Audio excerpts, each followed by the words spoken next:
Hey guys, what's going on? It's Ash here coming at you today in Raid Shadow Legends. What's up guys? How you doing? Today, all about the need for speed. I'm still in a good mood coming off my Solo the Drakes video from yesterday. Of course, have some collabs later on in the week for you guys as well after tomorrow's video. But man, today's video, something I've been thinking about for a while is in the beginning of the game, the first maybe 6 months that I played the game, now I'm over 2 years, I undervalued speed. I knew like intuitively like speed matters, and in the very early days when I downloaded the game, you know, I would look at champions or look at YouTubers talk about champions like Siffy and say, whoa, that base speed of 114 is really amazing. And then I would look at a champion like, I don't know, Inithwi and be like 99. Well, that's kind of close to, you know, it's not that far off from 114. Why is it that much better to have extra 15 speed? And then, you know, over time, I've been able to truly appreciate just how dramatic extra speed can have an effect on a champion. It all starts with the base stats, right? How fast a champion is always the first thing that I look at, because that is going to dictate their ceiling. That's going to dictate how fast you can realistically build them given realistic gear settings. Of course, anybody can take a super slow champion like, I don't know, Krisk at 94 and make him fairly fast with great gear, but we don't all have access to great gear. And even if we do, obviously the ceiling is going to be higher if they're, you know, 114 as opposed to 94, okay? So anyway, let's talk about my favorite speed boosters in the game. Speed champ. If a lot of people loved each other, the world would be a better place to live. I guess is a better way to say it, inside the game. And let's start with somebody who I don't feel like gets enough respect in the game. He gets a lot of respect in the game, but not enough respect as a speed booster in the game, and that is Machete. So Machete is a fantastic champion. He used to be one of the worst legendaries in the game. Now he's one of the best, right? He has an AoE attacking enemies under leech on his A1. He has an A3 that does a lot of damage to a single target, puts a continuous heals on himself, a great self-healer. But look at this ability, Tornado. It's really one of the best abilities inside the entire game, bar none. He might not be a top 10 champion. He might be. You can make that case. But this ability is certainly a top 10 ability. That's for sure. Increased speed, increased crit damage, big versions on all allies for 2 turns on a 3-turn cooldown when booked, and then True Fear and a leech on all enemies for 2 turns. That's insane. And then he grants an extra turn. What does that mean practically? Why am I including him in the conversation here? Because he's not known as a speed specialist. It means that you can have increased speed, the big version, and increased crit damage, and True Fear and leech on everybody all the time, because by granting an extra turn, he's bringing that from a 3-turn cooldown to essentially a 2-turn cooldown, so you can always have increased speed applied to all of your team throughout the duration of any battle. So Machete, I think, is just really an insane champion. I mean, I still think in a weird, bizarre way, even though everybody knows how good he is now, I still think he might be a little bit underrated. Next up is Lady Kimmy. Lady Kimmy is all about speed. First of all, look at that speed, 115 base speed. Yeah, that's the fastest in the game. I think tied for fastest with Blind Seer, maybe. Either way, she's incredibly fast. That's incredibly valuable out the gate. Her base stats are insane. 20k HP, over 1,000 attack, over 1,000 defense, 115 speed. That is really, really good. She has some turn meter stuff that she's doing on the A1 to the opponents. That's great. She has decreased accuracy, decreased speed, and decreased turn meter of all the enemies on a 3-turn cooldown on her A2, Flurry of Petals, while attacking them. That's really good, right? And then she's helping out your allies as well, on a 4-turn cooldown. She's removing a random buff from each enemy. She has a chance of placing block buffs on those enemies, and then she's filling turn meter by 15%. She's placing increased accuracy, and she's placing the big version of increased speed as well. Man, she's doing a lot here. So she's decreasing everything, including decreased speed debuff and turn meter on the A2, and then she's increasing everything on your team. You put those together, it has a profound effect on the overall tempo and cadence of a match in your favor. And look at this passive as well, guys.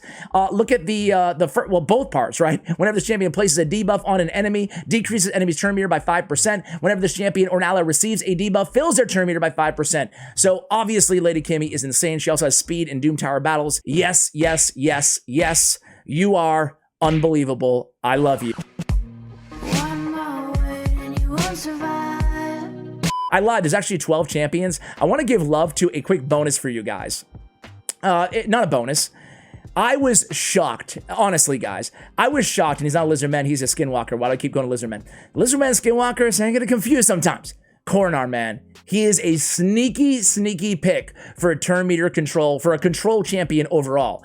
I mean, he has this ability where, excuse me, he's counterattacking when hit by enemies under these debuffs, right? But he has those debuffs in his kit as well. But when he counterattacks every single time, he has a 50% chance of reducing turn meter by 5%. All right, so there's more to his kit than that, but he is counterattacking endlessly because he's also provoking, right? So he's getting attacked a lot, and then he has an AoE attack that's reducing turn meter by 5%. 5% doesn't sound like a lot, but it really is, because over the duration of a battle, he's going to be counterattacking, especially longer battles, Faction Wars, Doom Tower. He's counterattacking a ton, and it has a profound overall cumulative effect on the turn meter. So next up is going to be Lisandra, the original OG queen of speed. Lisandra, I mean, she's very fast. She has speed in all battles by 24%, the best all battle speed aura in the game, tied. And then fully depleting turn meter on the A2. Thank you very much. Great for Fire Knight. Great for anywhere that you want to fully deplete enemies' turn meter. And then she has increased speed on all allies, fills a turn meter of all allies by 30%, and then decreases turn meter of all enemies by 30%. Thank you very much, Lisandra. Holy crap. She is amazing, right? This is ability in itself is just absurdly good in terms of control, and that's, you know, the theme of today's video. While we're here, let's knock out our arbiter. No, you did not.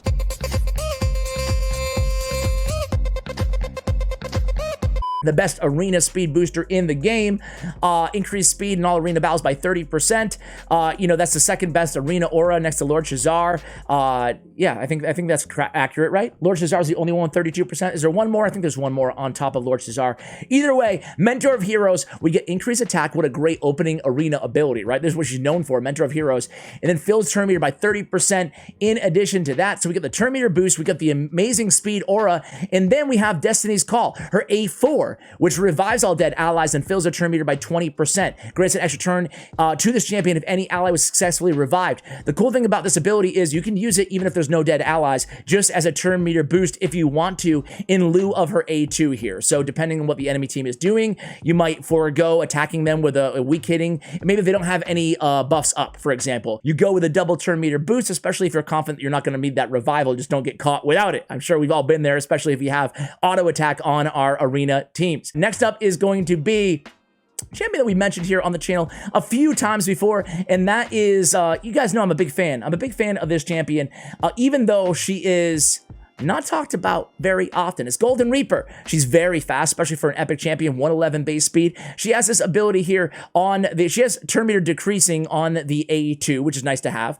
But on the A3, she has increased speed and a turn meter boost by 20%. That's very, very good. It's a little bit better than Apothecary and High Katun, and it is on a 3-turn cooldown on that Alacrity ability. So Golden Reaper is no slouch in her own right. A great speed booster to have on your team. You know, we just mentioned him. We might as well go on to Apothecary. Of course, the OG, the speed booster that I feel like 90% of us start out with in this game. Did you guys start out with APOC? I did. He's a really good champion. 106 base speed, very good for a rare. A great heal on a 2-turn cooldown. And then again, increased speed on a 3-turn cooldown with a turn meter fill by 15%. Apothecary is a champion that basically I feel like, and he has that great A1 for Fire Knight, 3-time hitter at random.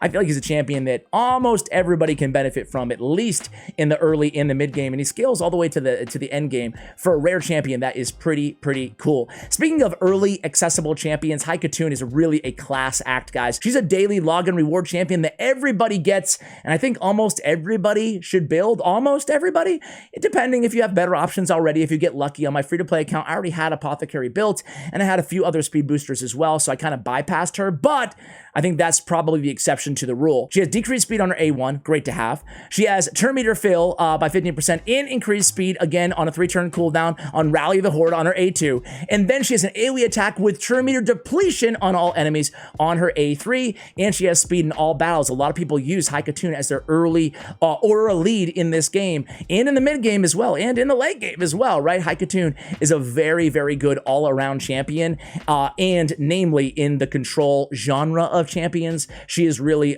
incredible, right? I'm gonna go to a newer champion here, kinda, sorta, not really, I guess, but I can't tell you, I can't speak enough good things about Archmage Helmet, man. This dude is secret room #1 champion that you unlock, and everybody should be vying to unlock this dude. First of all, he hits freaking hard, man. I was not ready for his A1 and his A2, a 3.5, a 6 multiplier on the first attack, then on the AoE, which is stunning as well at what, a 75% clip? Yeah. On a 3-turn cooldown, it's hitting with a 3.5 multiplier on the AoE, plus a 6 multiplier on the initial hit.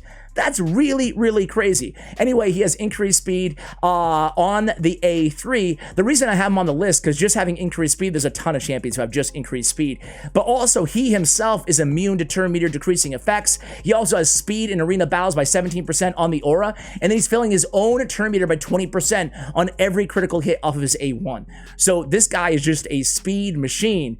Very fast, again, 108 base speed. That's very, I would put anything above 105 as like the very fast category. Anything over 110 as extremely fast in this game. So Archmage Helmet, I'm including on him just over Doom's. Are you lonely? You seem so lonely. Doomscreech in Archmage Helmet, honestly, and I went with Archmage, but Doomscreech, we'll give him a quick honorable mention here. He's a very, very cool and underrated rare champion. Where are you, Doomy? Where are you? Right in front of my face. He has the A2, fills the turn meter of allies by 30% with the big version of increased defense. He's not doing anything else speed-wise, so I didn't include him on the list, but he deserves an honorable mention for being a very, very good rare champion who does have that great 30% turn meter boost. Now, who is on the list is none other than Seeker, man. I used this dude for like 6 months in the arena as my main speed booster to go after Arbiter. That way, the rest of the team didn't need to be speed-tuned to Arbiter. They could just be speed-tuned to Seeker, who is a little bit slower than Arbiter, because he has this amazing ability. This is all he has. All he has. Fills the turn meter of all allies by 30%. But he grants an extra turn on a 3-turn cooldown. So basically every 2 turns or so on a 2-turn cooldown, he is speed boosting by 30%. What a great opening move for the arena. He's great in Bat Eater for the same reason. This guy is sneaky king of speed in Seeker. I had to put him on the list, guys. I have 2 more for you guys. One is a rare and one is an epic, and these are my top choices overall in terms of speed champions in the game. I gotta show some love to my man Shatterbones. Nobody talks about Shatterbones. This guy's very good, man. He doesn't have increased speed, but he is the king of decreased speed, right? So when we're talking about turn meter, this guy is a class act, right? Attacks all enemies 3 times. Has a 75% chance to decrease the turn meter by 30% on a 4-turn cooldown. Then on his A3, he's placing decreased speed, weak version on all enemies for 2 turns, and then fills the turn meter of all allies. He is boosting turn meter. My bad on that. My bad. By 25%. So we've got decreased speed. We've got turn meter boost. We've got a decreased 30% turn meter. This guy is really sneaky choice for you guys. Maybe you don't have the Lady Kimmys, the Machete, the Lisandra, the Arbiter, and you're thinking, Ash, great, pay to win video number 400 on the channel. Screw you, pal. Nah, don't worry, I got you covered, especially on this last one here. Look at champions like Shatterbones, like Seeker, and like Diabolist, who is free to every... Hi, Katun, there's been some decent free champions. Why am I going here in Dark Elves when she's a demon spawn, Ash? Diabolist, man. She's a free champion from the last stage of campaign. Everybody can build a Diabolist, and she is really good. 110 base speed. We already talked about it ad nauseum here on the channel, on the video. We love to see that high base speed, right? She's got to sleep on the A1, whatever, right? On the A2, attacks all enemies, big version of increased speed on all allies for 2 turns on a 3-turn cooldown. If you don't have apothecary, you got the AoE attack instead. She's a free champion, as I said, easy to book off duplicates, just farm campaign, like farm food, and you have a Diabolist, boom, right? And then on the A3, fills a turn meter of all allies by 15%, decreased turn meter of all enemies by 15% on a 4-turn cooldown. It's like a little mini energizer ability a la Lisandra. Man, Diabolist is really good, and I'll tell you what, guys, she actually puts out a decent amount of damage because of this AoE attack. She's not a nuker. She's not a main damage dealer on your team, but she can be a secondary damage dealer. I was surprised, I know, on a lot of matches that I've run her on. I had a guide on her on the video, probably about a year old. Maybe I should redo it. But she was putting out like a decent amount of damage as well. And I was like, wow, Diabolist does it all. So that is my list, guys. I do want to double check really quickly before I let you go. I want to double check Plarium. Don't embarrass yourselves, guys, with all these pop-ups on my YouTube video. Is it stage 12? Is that correct? Let's see. She is. So stage 12, just while you're farming your food, you're gonna get diabolist anyway. So we have Machete, Lady Kimmy, Lisandra, Arbiter, Archmage Helmet, Golden Reaper, High Katun, Apothecary, Diabolist, Shatterbone, Seeker, and Coronard. Who am I forgetting? Who is your favorite speed booster, your favorite speed champion that I forgot, that I snubbed on my list? I want to know in the comments below, guys. Thank you for watching, and as always, take care, guys.